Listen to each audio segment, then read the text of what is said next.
नमस्कार. सीमास किचनमध्ये आपल्या सर्वांचं मनापासून स्वागत आहे. आज मी आपल्या लाडक्या बाप्पाचा नैवेद्य उकडीचे मोदक करणार आहे. मस्त मऊ लुसलुशीत मोदक आणि त्यावर सढळ हाताने सोडलेली साजूक तुपाची धार. एक मोदक तोडून बघूया. मोदकाची पारी किती सुंदर पातळ अशी झालेली आहे आणि आतमध्ये सारण सुद्धा भरगच्च असं भरलेलं आहे. उकड न काढता, बोटांनी कळ्या न पाडता असे हे केलेले आहेत. पहिल्याच प्रयत्नात सहज जमतील इतके हे मोदक सोपे आहेत. मोदक मस्त कळीदार, पांढरे शुभ्र आणि बराच वेळ मऊ लुसलुशीत राहण्यासाठी यात मी काही टिप्स दिलेल्या आहेत. चला तर मग हे मोदक करायला घेऊया. गॅसवर मी एक कढई गरम करण्यासाठी ठेवली आहे आणि त्यात 1 चमचा साजूक तूप टाकून घेतलेला आहे. यातच 1 चमचा खसखस टाकून घेतली आहे. आता ही खसखस थोडी परतून घ्यायची आहे. मस्त खमंग होईपर्यंत ही परतून घेऊया. खसखस अगदीच ऑप्शनल आहे, नाही घातली तरी सुद्धा चालेल, पण ही घातल्यामुळे सारणाला मस्त खमंग अशी चव येते. ही छान भाजून झालेली आहे. आता यात ओलं नारळ घालून घ्यायचं आहे. इकडे मी 1 कप खोवलेलं ओलं नारळ घेतलेलं आहे आणि हे अशा प्रकारे प्रेस करून घेतलेलं आहे. नारळाचा कीस दाबून असा मोजून घ्यायचा आहे. आता हा सुद्धा थोडा परतून घ्यायचा आहे. एक 10-12 सेकंद हा थोडा परतून घेऊया, म्हणजे यातलं मॉइश्चर थोडंफार कमी होईल. आता यात गूळ घालून घ्यायचा आहे. हा मी अर्धा कप गूळ घेतलेला आहे. कोणत्याही एखाद्या भांड्याने आपण हे सर्व प्रमाण मोजून घेऊ शकतो. एकाच भांड्याने खोबरं आणि गूळ हे दोन्ही मोजून घ्यायचं आहे, म्हणजे प्रमाण व्यवस्थित येईल. आणि गूळ आपल्याला अगदी बारीक चिरून घ्यायचा आहे किंवा किसून घेतला तरी सुद्धा चालेल. गूळ बारीक असेल तर हे मिश्रण लवकर तयार होईल, आपलं सारण पटकन तयार होईल. आता हे एकसारखं हलवत राहायचं आहे. गूळ आता मिश्रणामध्ये व्यवस्थित छान मिक्स झालेलं आहे. आता हे मिश्रण थोडं कोरडं होईपर्यंत परतून घ्यायचं आहे. हे एकसारखं हलवत राहायचं आहे. आता ह्यातलं मॉइश्चर बरंच कमी झालेलं आहे, मिश्रण कोरडं झालेलं आहे. आपलं सारण आता तयार आहे.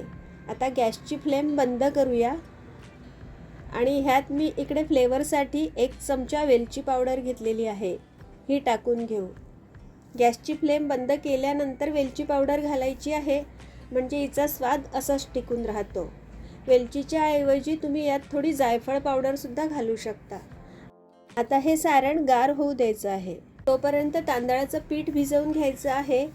त्यासाठी इकडे मी 1 कपामध्ये पाव कप दूध घेतलेलं आहे आणि उरलेलं मी ह्यात पाणी घालणार आहे. ज्या भांड्याने आपण तांदूळाची पिठी मोजून घेणार आहे त्याच भांड्याने पाणीसुद्धा मोजून घ्यायचं आहे. तर 1 कप मी तांदूळाची पिठी घेणार आहे, त्यासाठी मी इकडे 1 कप पाणी घेतलेलं आहे. ह्यात पाऊण कप पाणी आणि पाव कप दूध घेतलेलं आहे. आता दुधाचं प्रमाण तुम्ही तुमच्या आवडीप्रमाणे ठरवू शकता. 1 कप दूध जरी घेतलं तरीसुद्धा चालेल किंवा पाणी घेतलं तरीसुद्धा चालेल. अर्ध दूध अर्ध पाणी असं घेतलं तरीसुद्धा चालेल. आता ह्यात मी 1 चमचा साजूक तूप टाकून घेते आहे. आता ह्या पाण्याला आपल्याला चांगली एक उकळी आणून घ्यायची आहे. हे मी गॅसवर ठेवलं आहे. पाण्याला उकळी येते आहे तोपर्यंत पीठ काढून घेऊया. इकडे मी 1 कप तांदूळाचं पीठ घेतलेलं आहे. हे अगदी बारीक असं दळून आणलेलं आहे. हे तुम्ही बाजारातून सुद्धा आणू शकता किंवा घरीसुद्धा बनवून घेऊ शकता. हे पीठ मी घरीच बनवून घेतलेलं आहे. सुगंधित तांदूळाचं पीठ कसं तयार करायचं याचा व्हिडिओ मी यापूर्वी शेअर केलेला आहे. त्याची लिंक मी खाली डिस्क्रिप्शन बॉक्समध्ये दिलेली आहे आणि इकडे वरसुद्धा तुम्हाला दिसेल. यात चवीपुरतं मीठ टाकून घेऊया. पाव चमचा मीठ घातलं आहे आणि हे व्यवस्थित मिक्स करून घ्यायचं आहे. इकडे गॅसवर जे पाणी गरम करायला ठेवलेलं होतं त्यालासुद्धा आता छान उकळी आलेली आहे. गॅसची फ्लेम बंद करूया. उकळतं पाणी लगेचच तांदूळाच्या पिठात घालून घ्यायचं आहे आणि अशा प्रकारे चमच्याने हे पीठ मिक्स करत जायचं आहे. ही प्रोसेस आपल्याला अगदी पटापट करायची आहे. पीठ भिजवण्यासाठी अशा प्रकारे जर एखादं खोलगट भांडं घेतलं तर पीठ लवकर मिक्स करता येतं. पीठ गरम आहे तोपर्यंतच आपल्याला ह्यावर झाकण ठेवून याला एक वाफ येऊ द्यायची आहे. पीठ मिक्स करून झालेलं आहे. हे 10 मिनिट झाकून ठेवूया. 10-12 मिनिट झालेले आहेत. आणि आता या पिठाला छान वाफ आलेली आहे. पीठ अजूनही गरम आहे. मस्त. आता हे पीठ एका परातीत काढून घेऊया. सध्या हे पीठ थोडं गरम आहे, त्यामुळे हे मी चमच्याने अशा प्रकारे मळून घेते आहे. हे चांगलं मऊ करून घ्यायचं आहे आणि पीठ थोडं गार झालं की मग हे हाताने चांगलं मळून घ्यायचं आहे. हाताला मी थोडं तूप लावून घेतलं आहे, म्हणजे पीठ मळताना हाताला चिटकणार नाही. पीठ मळताना जर हे पीठ थोडंफार कोरडं वाटलं तर याला तुम्ही थोडं कोमट पाण्याचा हात लावून पीठ मळून घेऊ शकता. आपलं पाण्याचं प्रमाण अगदी परफेक्ट झालेलं आहे. याला मी जरासुद्धा वरून पाणी लावलेलं नाही. एखाद्या वेळेस तांदूळ नवा किंवा जुना असतो, काही तांदूळाला पाणी कमी लागतं, काहींना जास्त लागतं, त्यामुळे इकडे पाण्याचं प्रमाण थोडंफार बदलू शकतं. अशा प्रकारे हाताच्या तळव्याने हे पीठ व्यवस्थित मळून घ्यायचं आहे. हे पीठ मी जवळपास 7 ते 8 मिनिट मळून घेतलेलं आहे. आपण हे पीठ जेवढं जास्त मळू तेवढं हे छान मऊ लुसलुशीत असं तयार होईल.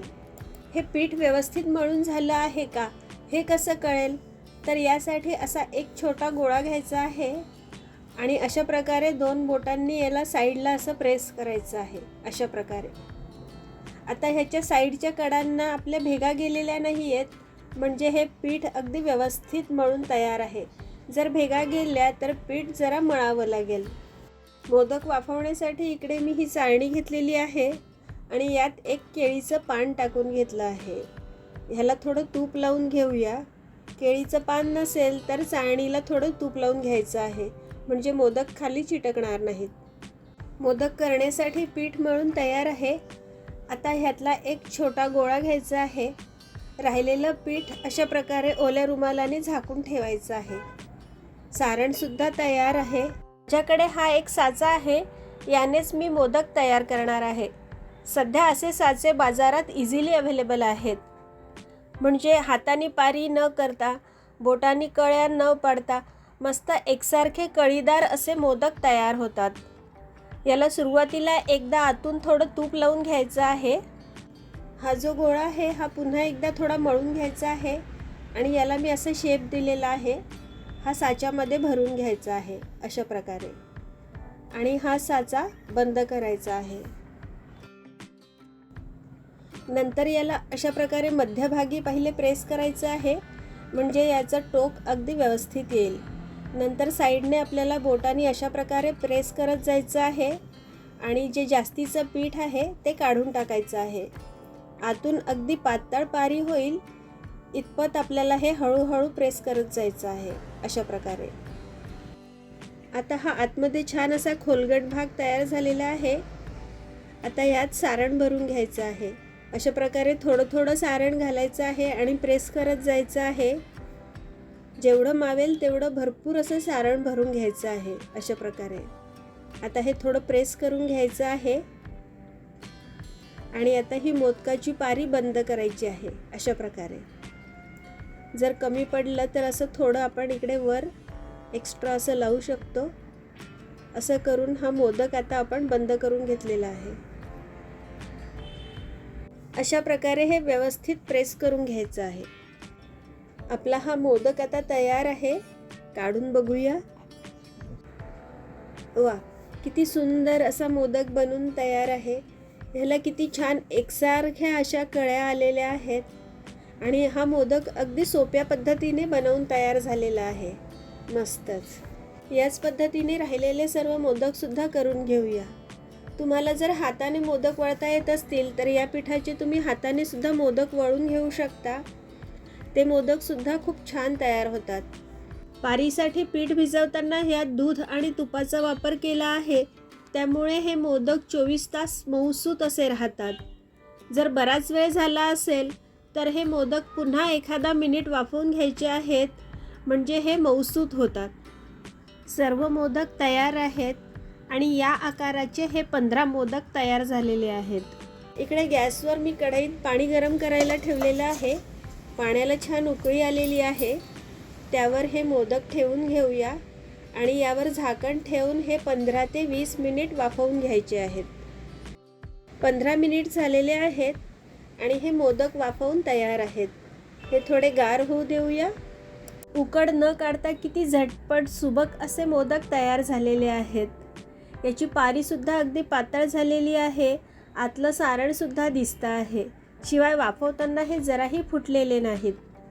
आजचे हे मोदक तुम्हाला कसे वाटले हे कमेंटमध्ये मला नक्की कळवा। व्हिडिओ आवडला असेल तर लाईक करा, चॅनलला सबस्क्राईब करा आणि हो, आपल्या मित्रपरिवारात ही रेसिपी जास्तीत जास्त शेअर करा। पुन्हा एकदा भेटूया अशाच एखाद्या छानशा रेसिपीसह। थँक्यू।